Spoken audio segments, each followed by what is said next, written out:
Namo-chayadam Namo-loy-so-visahudam Tapranik swadhyam Tishtapankriyam Purvachan Srutshyartam Bhavam Puyam Nresosmitam Sri Sarvakti Kausham Kurve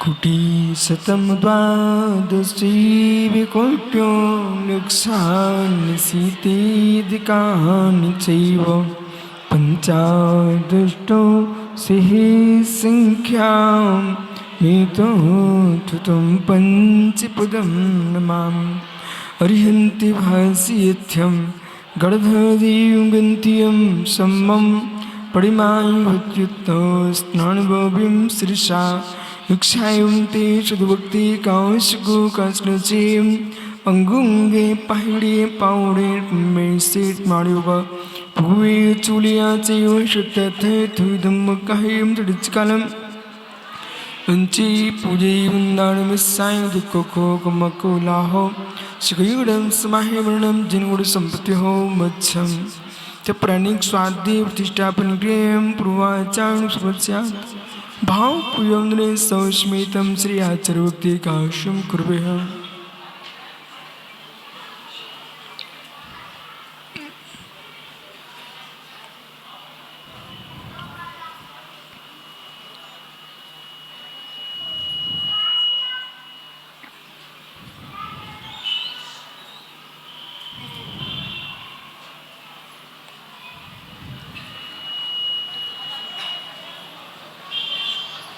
सृजोत्पादकेभ्यः शिवभाविनापटुमतेभ्यः स्वर्तपूर्णदेभ्यो गुरुभ्यः चित्तूडसम्मग्गे पञ्चव्याकरणसुन्दरशे सस्साडुगोकुशले धम्मरिस्तावन्दे गुरुवक्षे मे संसारसागरं घोरं छिन्नन्त्यट्टिकम्मं जम्मं जपाविन्ति ये नित्यं प्रतिमन्त्रिहो निरिता ध्यानाग्निहोत्राकुला सटिकरिमा विस्तातपोधन्धिना साधु क्रिया साधिवा शीलप्रावरणा गुणप्रहेरणा संदार्किते चोधिका मोक्षद्वारिके पाटिपाटिनिभिटा पीडन्तु मां साधिवः पान्तु नित्यं ज्ञानदर्शननायकः चारित्राण गंभीरा मोक्षमार्गोपदेशका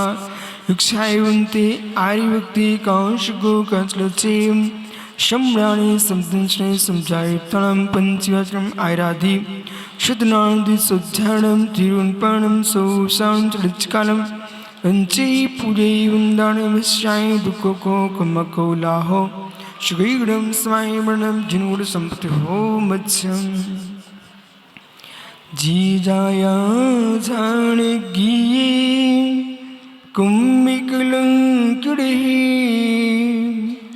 ऋचिरंजने नाड़ी में ते परिमुपुणवे चिदानंदी के रूपाए जिनाए परिमात्मने परिमात् प्रकाशाय नित्यं सिद्धात्मने नमः नमोरिहन्तारं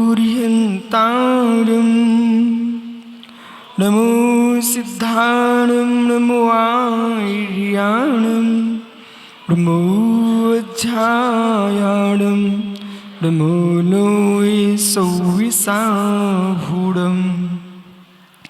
पंच परमेष्टि भगवानी की परम पूज्य आचार्य भगवान योगेंद्र स्वामी की परम पूज्य आचार्य भगवान ब्रह्मदेव सूर्य की परम पूज्य आचार्य विराग सागर मुनि महाराज की अहिंसामय विश्व धर्म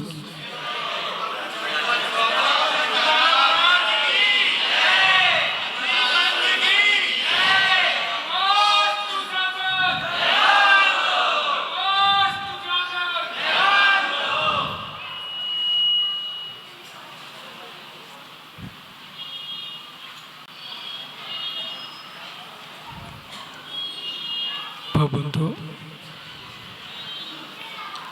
आचार्य प्रवर भगवत योगेंद्र स्वामी ग्रंथराज परमा प्रकाश जी में वस्तु स्वभाव की व्याख्या समझा रहे हैं। दिगंबर जैन परंपरा में अपभ्रंश भाषा का सर्वोत्कृष्ट कोई ग्रंथ है वो परमात्म प्रकाश है।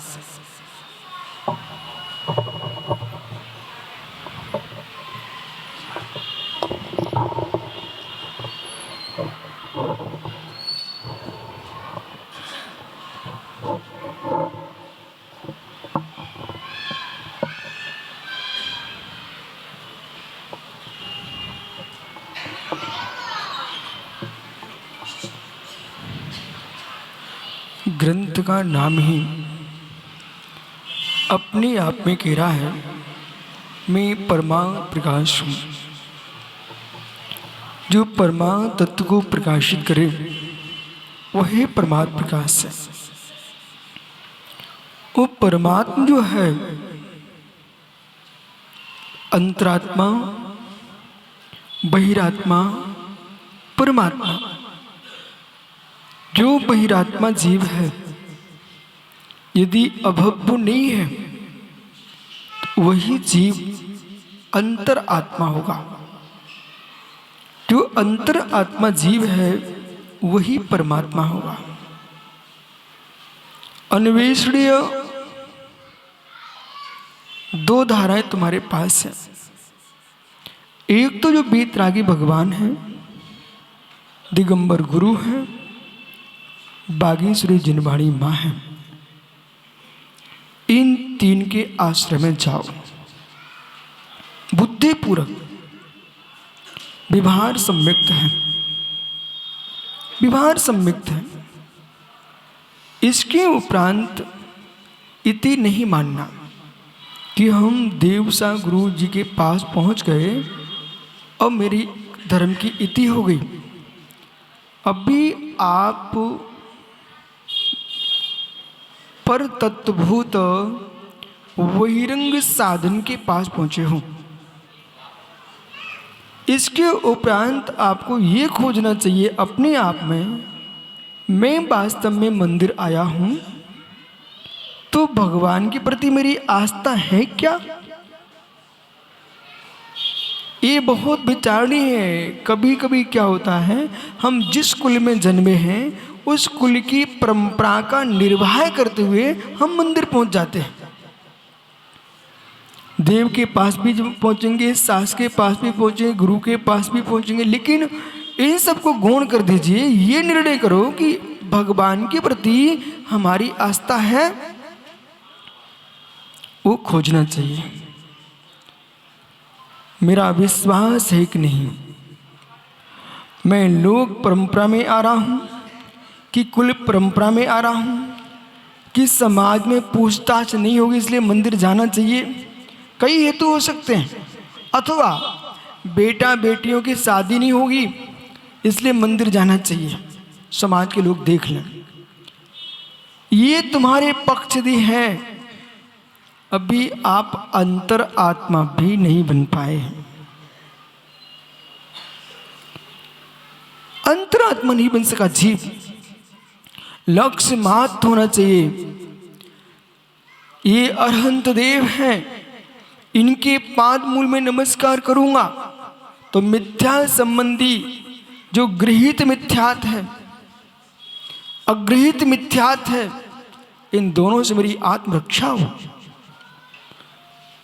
जिन्हें वाणी सुनेंगे तो तत्व का ज्ञान होगा, हमारे अज्ञान का विनाश होगा। और जो हमने लाखों पोथियों का अज्ञान लाद के रखा हुआ है, विपरीत ज्ञान लाद के रखा हुआ है, वो ज्ञान हमारा सम्यक हो जाएगा। वीतरागी निर्गंत गुरु के पास चले जाना। बोले क्यों? जो हमने सरागता में नाना रूपों में गुरुओं को देखा, पाखंड मूर्ता में जिया, उनसे मेरी रक्षा करते हुए आज मुझे सत्य का बोध हुआ है। अभी देखा भैया, कटरा से बाहुली कॉलोनी तक आए, नन्हे नन्हे बच्चे ऐसे पैरों में चिपक रहे थे जैसे मधुमक्खी की मक्खियां छत्ते में चिपकती।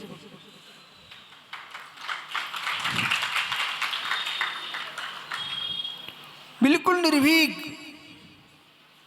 और जिनके बच्चे मंदिर जा रहे हों, उपदेश सुनने आए हों और गुरुओं के चरणों को पकड़ रहे हों, वे माता पिता दूर से मुस्कुराएं कि तुम्हारा काम पुरुषार्थ सफल हो गया, जो कि तुम्हारे बालक बीतराई गुरु के चरणों में चिपके हुए हैं। कोई ने समझाया नहीं नेमीचंद जी। चंचे दाऊ अभी आपने देखा बाहुली कोने में नन्हे नन्हे बच्चे ऐसे चिपक रहे थे। आप जब भी नगर में मुड़ आ जाए, ऐसे मोहल्ले मोहल्ले में साधु को लेके जाओ, कम से कम जो बच्चे नहीं पहुंच पाए उन्हें मालूम तो चलेगा हमारे गुरु ये हैं, हमारे गुरु दिगंबर हैं, अन्य कोई हमारे गुरु नहीं है। उनको सत्यार्थ का बोध होगा। गुरु के पास पहुंच गए। वो जब चरणों में गिरा है जीव, उस काल में तत्क्षण में अपने अस्तित्व को खो के गिरता व्यक्ति। समझो मैं क्या बोल रहा हूं? अपने अस्तित्व को खो के गिरता है व्यक्ति। और अस्तित्व को खोने का मतलब जो असमान जाति पर्याय का अहंकार है, मान कषा, वो मान कषा जब गिर जाती है तो व्यक्ति गुरुओं के चरणों में गिर जाता है। और जब तक मान कषा सता रही है तब तक उसे न देव दिखते, न गुरु दिखते, न भगवान दिखते हैं, न जिनवाणी दिखती है। इसलिए यहाँ पर आचार्य भगवान योगेंद्र स्वामी द्वितीय अधिकार में 67वें द्वा सूत्र में समझा रहे हैं कि भावों की विशुद्धि ही, अब बिल्कुल शांत होकर समझना महात्माओं, पक्ष बहुत गहरा है योगेंद्र स्वामी का। वो ये कह रहे हैं भाव विशुद्धि के बिना न तुम देव के पास जा पाओगे, भाव विशुद्धि के बिना न तुम गुरु के पास जा पाओगे, भाव विशुद्धि के बिना न तुम जिनवाणी सुन पाओगे। जब जीव के संक्लेशता होती है, मंदिर के द्वारे से निकल जाएगा, ऐसे नहीं झुक पाएगा। मंदिर के दरवाजे से निकल जाएगा, नहीं झुक पाएगा। यदि आपके मस्तिष्क में भाव आया, मैं मंदिर में ऐसे हाथ जोड़ लूं, ये छोटी बात नहीं है। इसे मजाक मत समझना, इसे मजाक नहीं समझ लेना। वो तो हम मंदिर के सामने से निकलते हैं, दाऊ सो हम रोज ऐसे कर लेते हैं। नहीं, ये छोटी बात नहीं है। जिसके मस्तिष्क में परस्त्री घूम रही हो, जिसके मस्तिष्क में वेश्या घूम रही हो, मदपाई हो, उस व्यक्ति से पूछना तुम्हें भगवान दिख रहे क्या इस समय? भगवान नहीं दिखते। मान कसा घूम रही हो, भगवान नहीं दिखते।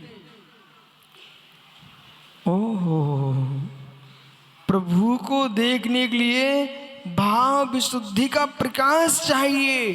परमात्मा को देखने के लिए प्रकाश चाहिए, फिर निज परमात्मा को देखने के लिए परमात्म प्रकाश चाहिए।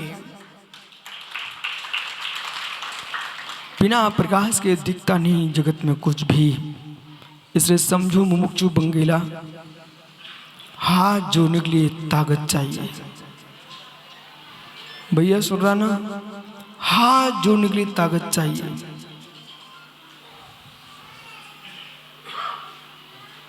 हाथ जोड़ने के लिए बहुत ताकत चाहिए। वीरेंद्र कर्म का क्षोभम, ज्ञानवाणी कर्म का क्षोभम, मिथ्यात्व का अभाव। समझो मैं क्या बोल रहा हूं? वीरेंद्र कर्म का क्षोभम, ज्ञानवाणी कर्म का क्षोभम, नो इंद्रिया वाणी कर्म का क्षोभम, और शरीर बल ज्ञानी मिथ्यात्व का उपशमन जिसके पास होगा वही सच्चे वीतरागी धर्म को नमस्कार कर पाएगा। ऐसे हाथ नहीं उठते। और जब तक तुम्हारे शरीर में ताकत है, कोई रोग हो जाए, अत्यंत जीर्ण सी वृद्ध अवस्था आ जाए, शरीर में कमजोरी आ जाए, उस काल में कहना उठाओ हाथ। क्या नहीं, पप्पू बोरे के बोरे उठा के फेंक देता था आदमी, एक मंजिल से दूसरी मंजिल तक भगवान की विशाल मूर्ति उठा के रख के आ गया। लेकिन संतोष भैया घड़ी बेदिन जब आते हैं, आँख का पलक उठाने की शक्ति समाप्त हो जाती है। आँख का पलक उठाने की शक्ति समाप्त हो जाती है। वहाँ खड़े होकर देखना चाहिए, जो चट्टानों उठा के फेंकता था, आज अपने नेत्र के पलक को उठाने की सामर्थ्य, इतना वीरेंद्र क्रम का चोपसम गिर चुका है। इसलिए जब तक यशोधर जी तुम्हारे शरीर में ताकत है, बेटा जितनी मुरझाज है सबकी सेवा करो। माताओं, ये हाथ पैर चल रहे हैं, कायोग तुम्हारा सुंदर है, जितने नगर में मुरझा जाए सबको चौके लगा के आहार दो। बोले रागियों को खिलाते खिलाते नंद भाव बीत गए, ये बीत रागियों को खिलाएंगे तो कम से कम बीत रागता को प्राप्त होगा।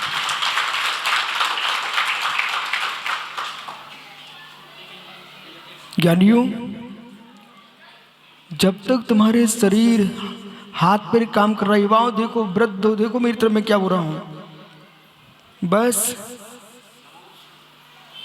महेश भैया, जब तक शरीर काम कर रहा है मित्र, बिल्कुल सजग रहना, सजग रहना। और बेटे की मां भी कहे सुबह तो मंदिर हुए थे, अब क्यों जा रहे हो, तो उससे सीधा बोलना, हमने तुम्हारे किसी भी काम में बाधा नहीं डाली, पूरे जीवन की सुंदर युवा अवस्था तुमको सौंप दी है। शरीर ढलते ढलते मुझे मंदिर जाने दो, मत रोको, मत रोको, मत रोको, मत रोको। यदि वो दया भी दिखाए ना कि अब तुम अस्वस्थ हो, कैसे जाएंगे, तो उल्टा कहना आप, यदि आपको इतनी दया आती है तो मैं अपनी माँ को हाथ पकड़ के ले जाता था, तुम मेरी पत्नी हो, अर्धांगिनी हो, और 7 फेरे पड़े तब नियम लिया था कि एक दूसरे धर्म का पालन कराएंगे, आप मेरा हाथ पकड़ के ले चलो, पर श्री जी के दर्शन करा के लाओ। वही पक्ष आपके लिए है। तुम्हारा स्वामी के दिन भर काम करो और अस्वस्थ हो तो बोले मंदिर में जब विश्राम करो, तो धीरे से कह देना, स्वामी आपको याद है जब गांठ लगी थी, फेरे पड़ रहे थे ना, तो चादर में गांठ बंधी हुई, हम पीछे पीछे चले आ रहे थे, आप आगे आगे जा रहे थे, उस दिन की याद करो, उस दिन तो हम दोनों बलवान थे, आज मैं कमजोर हूं, अब मेरा हाथ पकड़ के मंदिर लेके चलो, या तुम मेरे पति हो तो। इतना जरूर बोल देना। और यदि ऐसा आपने विचार कर लिया परस्पर में, तो विश्वास रखना, कहूं निर्याप का चार, नाम सुना आपने, निर्याप का चार। वो 2 प्रकार के निर्याप का चार होते हैं, एक निर्यापक मुनि और एक निर्याप का चार। प्रवचन सार जी की चूलिका में जो लिखा है वो निर्यापक मुनि है। आचार्य की अनुपस्थिति में मुनि संघ का पालन करें, प्रायश्चित आदि दे, वो निर्यापक मुनि है। वो भगवती आराधना में, ग्रंथों का ध्यान रखना, भगवती आराधना में जो निर्यापकाचार की व्याख्या की गई है, वो निर्यापकाचार वो होते हैं जो मुद्रा सल्लेखना धारण करते हैं, उनकी संज्ञा हो जाती छपक। जो मुनिराज समाधि लेते हैं, यदि आप भी समाधि लेंगे तो तुम्हारी संज्ञा क्या हो जाएगी? छपक। अब ये छपक भी दो प्रकार के होते हैं। एक 8वें घुड़स्थान से ऊपर श्रेणी आरोहण कर रहे हैं, वे छपक मुनि, वे पंचम काल में नहीं होते। उपसामक मुनि, वो पंचम काल में नहीं होते। यह छपक मुनि का मतलब है जो समाधिरत हैं, और निर्यापक जिनके चरण सानिध्य में संलेखना चलती है, उन मुनिराज को निर्यापकाचार्य कहते हैं। अब मां नगर में कोई मुनिराज नहीं, ठीक है, कोई माता जी नहीं, ऐसा नहीं होगा ना कोई ब्रह्मचारी तक नहीं, तो फिर आप लोगों को जब हर कार्य वीरता से आपने किए हैं, दोनों ने मिलकर के संतान को जन्म दे दिया है, तो दोनों मिलकर के समाधि भी कर सकते हैं। और अपने अपने घर में आज ही जाके बोल देना परस्पर में, यदि मेरी आयु अब अल्प है तो आप निर्यापक का काम करना, आपकी कम है तो हम करेंगे। बोले मतलब मोह के बस होकर के अंतिम श्वास के काल में आंख में आंसू मत डालना। आंसू डालने के लिए तो आपका जीवन पड़ा रहेगा, जब अंतिम श्वास चल रही हो तो मेरे कान में नमोकार मंत्र सुना देना।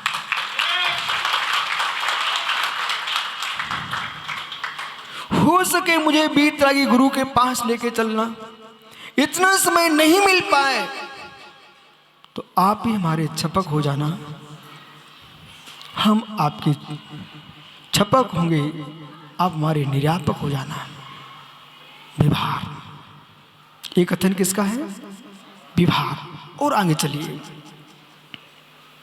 है मित्र महेश भैया, मैंने निर्णय किया है, अब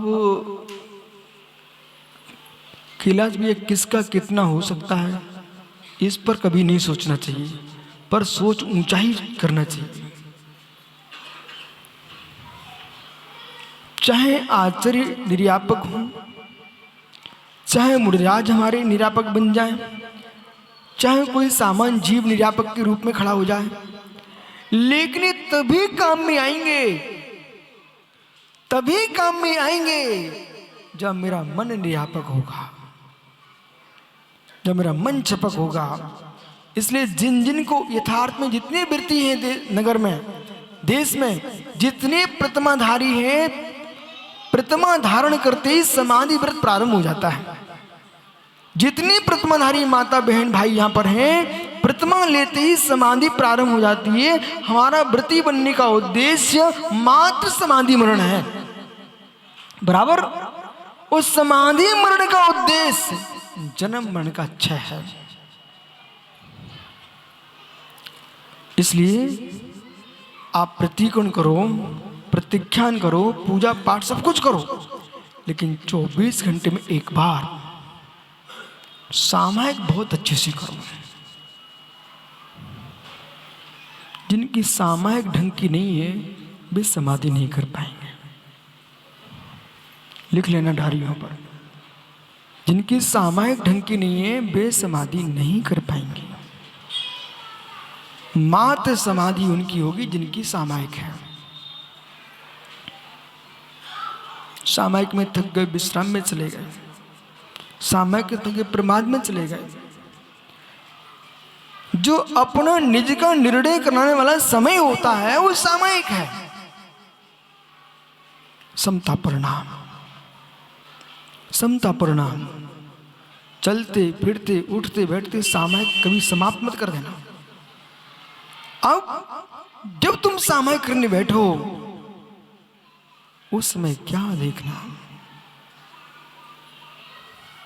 नींद नहीं आ रही, जैसे आप विश्राम में हो, जरूरी नहीं कि लेटते ही नींद आ जाए। क्यों भैया, बराबर है कि नहीं? कई बार तो रातों रातों निकल जाते, आदमी को नींद नहीं आती। जब तुमको नींद नहीं आ रही हो तो जबरदस्ती सोने की चिंता मत करना, उठ के काम भी मत करना। बोलिए अब नींद आई नहीं रही, मैं कोई घर का काम कर लूं, बिल्कुल नहीं करना।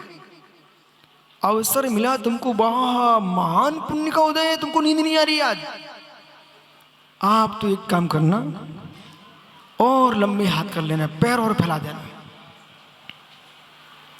और बिल्कुल ऐसे पड़ जाना जैसे हम मर गए हों। देखो हम तुम्हें पूरी विधि बता दे रहे हैं, कैसे पढ़ना जैसे मर गए हों। इसको आगम में कहा है शवासन। जैसे मुर्दा पड़ा रहता ना, ऐसे बिल्कुल शांत हो जाना, और फिर देखना क्या कि मेरी अंतिम सांस निकल चुकी है। सब देखते रहना कितने लोग आए हैं, सब चिंतन करते रहना कितने लोग आए हैं, कौन कौन लेके जा रहा है और कहाँ रख रहे हैं। ओ मित्र, जिनको तुमने सबको सौंपा है दाऊ, जिनको सब सौंपा है वे मटकी लेके जा रहे हैं। सब देखते रहना अपने ध्यान में, ये ध्यान है ध्यान। वो मटकी लेके जा रहा है, और फिर देखना कि अब आग लगाने को तैयार हो चुके हैं। मैं देख रहा हूं चिता जल चुकी है, राख हो चुकी है। तीसरा दिन आया है, लोग हड्डियां बीन के चले गए, राख उठा के फेंक आए, कोई ने गड्ढे में गाड़ी, कोई ने नदी में फेंकी मेरे मित्र। लेकिन फिर देखते रहना, अभी जगना मत, सोना मत, ध्यान में रहो। जैसे तेरे ही हुई, कुछ लोगों की आंखों में थोड़ा सा आंसू जरूर आया, पर कुछ लोग लड्डू खा के मुस्कुरा रहे थे। और जैसे महीना 15 दिन हुआ, जो पत्नी बिलख रही थी वो बच्चों के साथ हलवा पूड़ी खा रही थी। सबके दिन एक से नहीं होते, को नहीं होता, को नहीं होता। सुनो ध्यान से, को नहीं आ। जिनके लिए तुम मरे जा रहे थे वो बच्चों से मालूम क्या बोल रही थी? नहीं भैया सुन लो, संतोष भैया, वो बच्चों से क्या बोल रही थी? अरे बेटा तुम चिंता मत करो, हम तो हैं। उस समय देखो वैसे आग लगे ना लगे, अब कितनी बड़ी आग लगी है कि हमने सब कुछ इसको दे दिया। वो कह रही हम तो हैं, तुम काहे रो रहे, पिताजी चले गए सो। ऐसा नहीं होता क्या? ऐसा नहीं होता क्या? यदि होता है तो आज तुम्हें नींद नहीं आए तो पूरे ध्यान में चले जाना, पूरे ध्यान में चले जाना, और फिर देखना आपको समझ में आएगा। 12 भावना उतर के आ जाएंगी। ओहो, सब अनित्य अशरण है, अध्रुव है, ओहो, सब तुमको झलकने लगेगा। फिर आचार्य योगेंद्र देव स्वामी कहेंगे, अब बेटा समझ गए परमात्म प्रकाश। भावांतरच्छदे, भावांतरच्छदे, भावांतरच्छदे। मैं भूला नहीं, मैं आपको समझ दिया है। भावांतरच्छदे, समझो अंकुर, ऐसी दृष्टि बनेगी बिनी तभी मोक्ष मार्गे जीव बन पाएगा। तब भगवान कहेंगे यहां भावः परिणामा, भावः परिणामा। भाव यानी परिणाम, और भाव यानी पदार्थ। ऊपर की बात नहीं करेगी, गहरे में जा है मित्र। भाव यानी परिणाम और भाव यानी पदार्थ। ये जो वस्तु है ना, ये भाव है, पदार्थ है। और औष्मिक, क्षौष्मिक, औदिक, क्षयिक, पारणामिक, ये भाव यानी परिणाम। ठीक है, ये परिणाम तत्व सूत्र में आप लोगों ने पढ़ा हुआ, ये परिणाम। ठीक है, अब यहां आपको पकड़ना ये है कि मुनिराज क्या करते हैं। यथार्थ में भावलिंगी मुनीश्वर हैं, भावलिंगी मुनीश्वर हैं, अपने परिणामों के भंग बनाते बैठे मिलते हैं। द्विसंयोगी, त्रिसंयोगी, चतुसंयोगी, पंच संयोगी, कितने संयोग बना दिए आचार्य भगवंत राजवार्तिक में अचकलंक स्वामी ने अपने ही प्रणामों के 5 संयोग बनाए और उसका नाम दिया सन्निपात। अब इधर देखो, एक उदाहरण के लिए देखो, मेरी तरफ देखना, मनुष्य, जीव, ठहरना, जीव, द्रव्य, बस 5 भाव देखना आप, जीव, द्रव्य, मनुष्य गति, मनुष्य गति, औष्मिक सम्यक्त, सारस्वत जी, औष्मिक सम्यक्त अथवा क्षायिक सम्यक्त। ओहो, क्षायिक सम्यक्त, उपसम श्रेणी, क्षायिक सम्यक्त, उपसम श्रेणी। ओहो, पूरे लगाइए। मनुष्य आयु, ओ देख, क्षौष्मिक ज्ञान और जीव द्रव्य, पारिणामिक, कितने हो गए? 5। अभी इनको समझ में नहीं आया सबको। अभी यहां विषय पकड़ना कि जब आपने ये कहा, गुरुजी हमारे पुण्य का उदय है, सभी ध्यान दो, ये बहुत बड़ी करुणा मान के चलना, और आपका तीव्र पुण्योदय है, तीव्र पुण्योदय, ये गुण विषय सुन रहे ना, बहुत तीव्र पुण्योदय है। अब यहाँ पर क्या आपको पकड़ना है? ओहो, तन्मय, बालक भाव,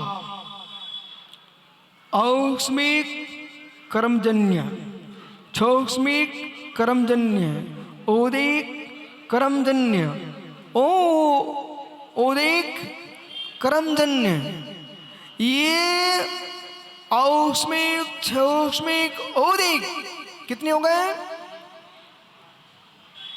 क्षयिक।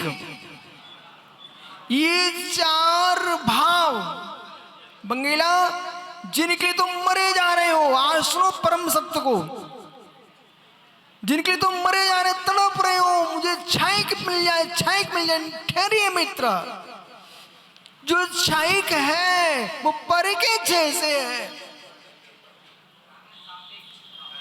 कर्म सापेक्ष है, ओदिक है, कर्म सापेक्ष है, क्षौष्मिक है, कर्म सापेक्ष है, औष्मिक है, कर्म सापेक्ष है। इसलिए महेश भैया आपसे कोई पूछे आप कौन हो, तो मात्र एक उत्तर देना, मैं जीव द्रव्य,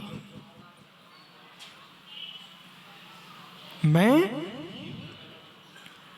जब हमने अपने सारी कर्म की प्रगतियों को, पुण्य पाप दोनों को निज से भिन्न देख लिया है, फिर दुनिया के भवन महल अटारियां ये हमारे कब होंगे? जब मेरा देह का अंश मात्र मेरा नहीं है, ये तो दुनिया की न जानती है, हमारे परिणाम हमारे नहीं है। कुछ कहना किसी को? इतने गहरे में जाओगे तब चुल्लक जी सामायिक के पास पहुंचने की हिम्मत जुटा पाएंगे। क्या बोले? 148 कर्म की प्रगतियां, यदि पुण्य रूप है तुम्हारे पास, पुण्य प्रगतियां अथवा पाप प्रगतियां, पाप तुमको दुख रूप है, पुण्य तुमको सुख रूप है, पर मुमुक्षु जीव देख रहा है। देखो भैया, मुझे मालूम है सामायिक में कुछ आलोचना पाठ पढ़ लेते हैं, कुछ सामायिक पाठ पढ़ लेते हैं, एक 10-15 माला फेर लिए, ठीक है, आप अच्छा कर रहे हो, अशुभ सोचने के पीछे तो बहुत अच्छा कर रहे हो, लेकिन 1 आध मिनट ऐसे भी तो निकाल लो कि हम इन सब से भिन्न हैं। भावांतरच्छिदे। कल के विषय चल रहा है, ध्यान रखो। भावांतरच्छिदे, भावांतरच्छिदे। जो लो हाथ, करो नमस्कार। मुझे नहीं, आप टेंशन मत लो, करो नमस्कार, जोड़ लो हाथ। सम्य दृष्टि हो तो जोड़ना, बंगीला नहीं है सम्य दृष्टि। मैं इस भैया सम्य दृष्टि नहीं है, सम्यक दृष्टि तो हाथ जोड़ लो मित्र। अब समझो। नमः समय साराय स्वानुभूत्वा चिकास्ये चिस्वभावाय भावाय श्रीभावांतरच्छिदे।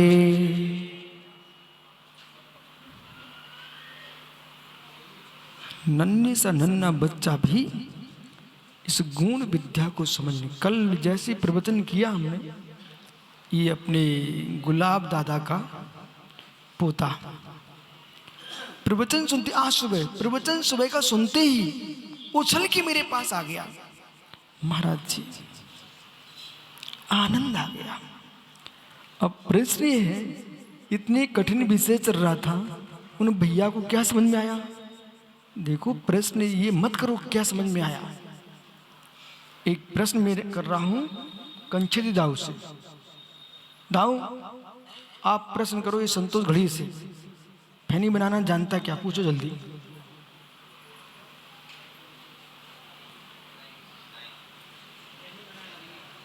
वो कहाँ है? श्रमण सागर के भैया, पिताजी। ओ भैया सुनो ना, बड़े मनीष के पप्पा। हमारे संग में 2 मनीष थे, एक छोटे मनीष एक बड़े मनीष। सो बड़े मनीष हो गए श्रवण सागर और छोटे मनीष हो गए प्रणस सागर।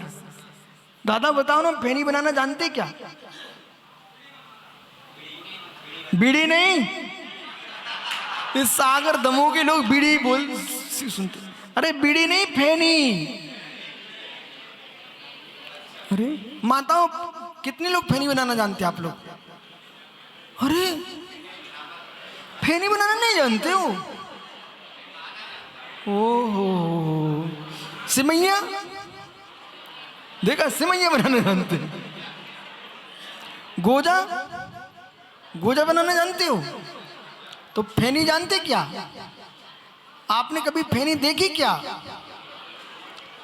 संतोष भैया, फैनी बनाना जानते क्या? नहीं जानते हो? अच्छा मित्र, सोनू पूछना है ज्ञानी से, खाते जानते क्या?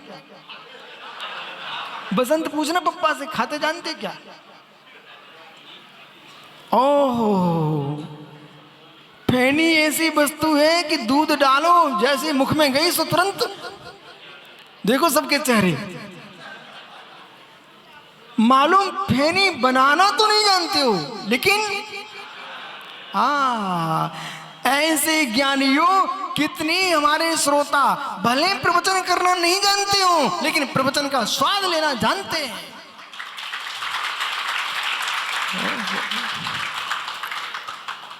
कठिन विषय कोई सरल नहीं चल रहा है, लेकिन तब भी इनकी मस्तिष्क मैंने एक माँ से पूछ लिया, फैनी बनाना जानते क्या? माँ सीख लो, नहीं सागर बदनाम हो जाएगा। एक तो निकलती कम से कम।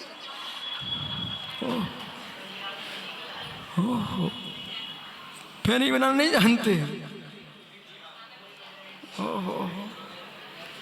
यहां पर आचार्य भगवान कह रहे हैं, भावा परिणामा। परिणाम जो है, कथम भूता परिणामा, कैसा परिणाम? विशुद्ध, विशुद्ध, विशुद्ध परिणाम। संक्लेश मुक्त मनसा, संक्लेश मुक्त मनसा। बाहुबली कॉलोनी में आए, एक सूत्र तो याद कर लो, संक्लेश मुक्त मनसा। बोलो,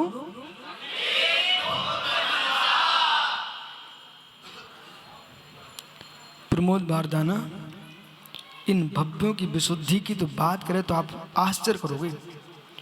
मोरा जी में चातुर्मास हुआ, ये 11 का नहीं, हाँ है ना। और मैं बाहुली कॉलोनी आया, 3 महाराज जी थे, 3, वो 43 चौके लगे हुए थे, 3 महाराज जी और पूरे मोहल्ले में 43 चौके। अब हमने सोचा कि इतने सारे चौके हैं, कम से कम लोगों के द्वारे से तो निकल जाए, सो विधि ले ली। अब जैसे ही विधि ली सो बीच में टकरा गए विश्वीर सागर, सो वे पीछे लग गए। हम अब इनकी कौन सी विधि है।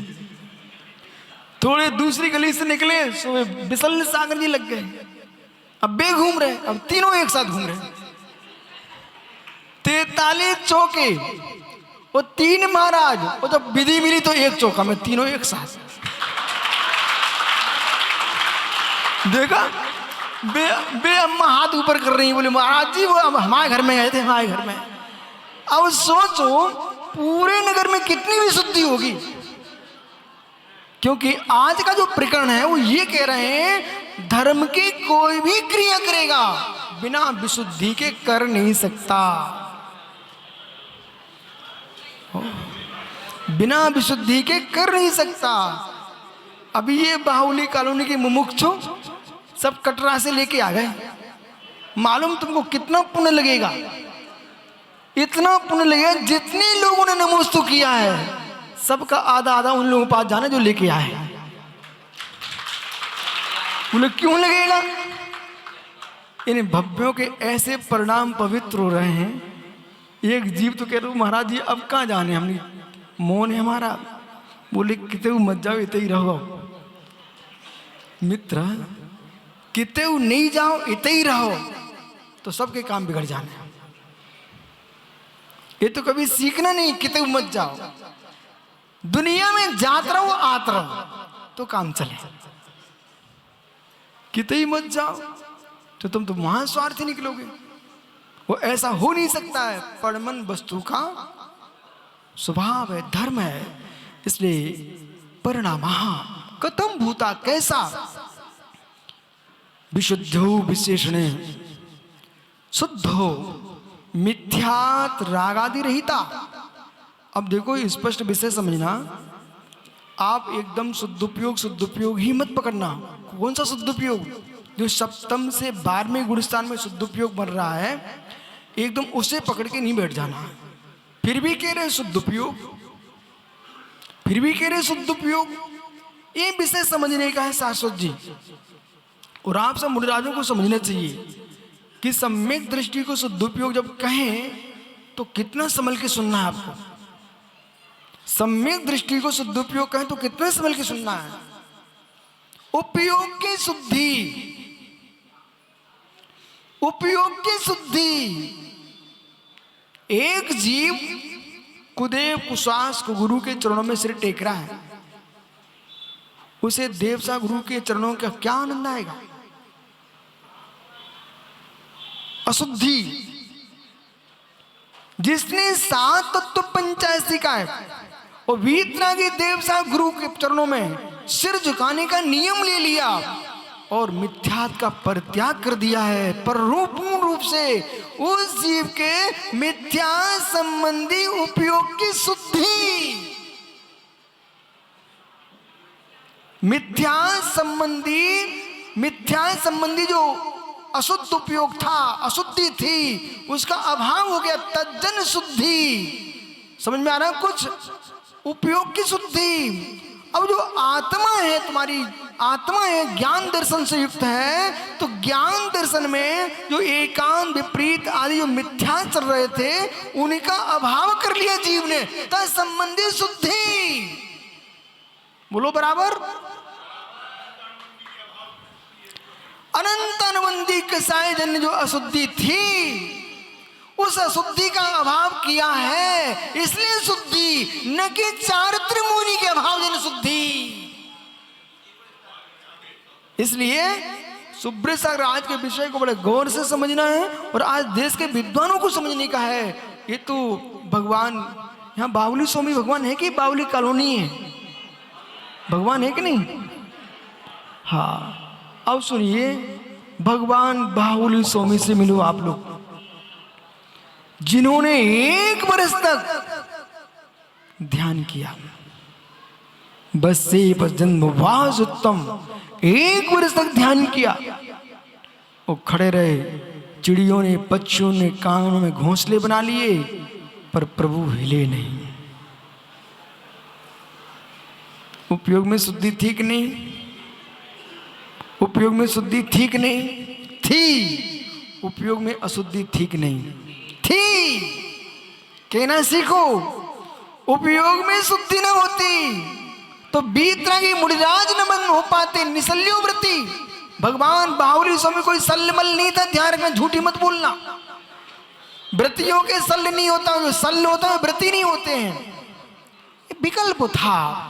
उपयोग में शुद्धि, इसे ध्यान में खड़े हुए थे। उपयोग में अशुद्धि, क्योंकि भाई की भूमि पे खड़े हैं, ये विकल्प की अशुद्धि, तो केवल ज्ञान नहीं हो पाया। और जैसे उपयोग हुआ पूर्ण शुद्ध, अंतर्मुख में केवल्य को प्रकट कर लिया।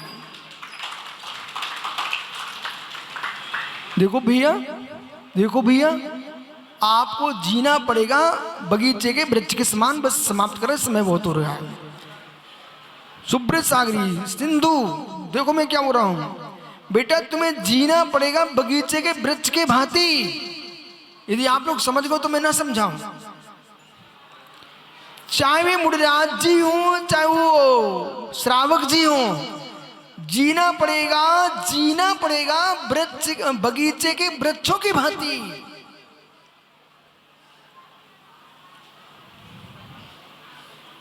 चुल्लक जी सुनाई पड़ रहा है? जीना पड़ेगा बगीचे में वृक्षों की भांति। बोले क्यों, क्या मतलब? सागौन का वृक्ष, शीशम का वृक्ष, नीम, जामुन, आम्र, बड़े बड़े वृक्ष खड़े हुए हैं। बराबर सबको एक साथ पानी जा रहा है, एक सी वायु बह रही है, ये वही खेत है। लेकिन प्रत्येक वृक्ष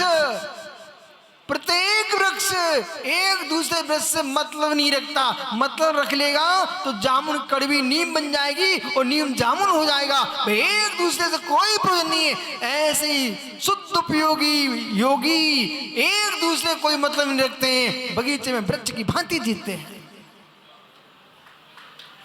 कोई प्रयोजन नहीं, कोई प्रयोजन नहीं, कोई प्रयोजन नहीं। और मतलब रखोगे तो मित्र ध्यान रखना, अग्नि के पास जाओगे तो झुलस जाएंगे पूरे वृक्ष। कोई आवश्यकता नहीं।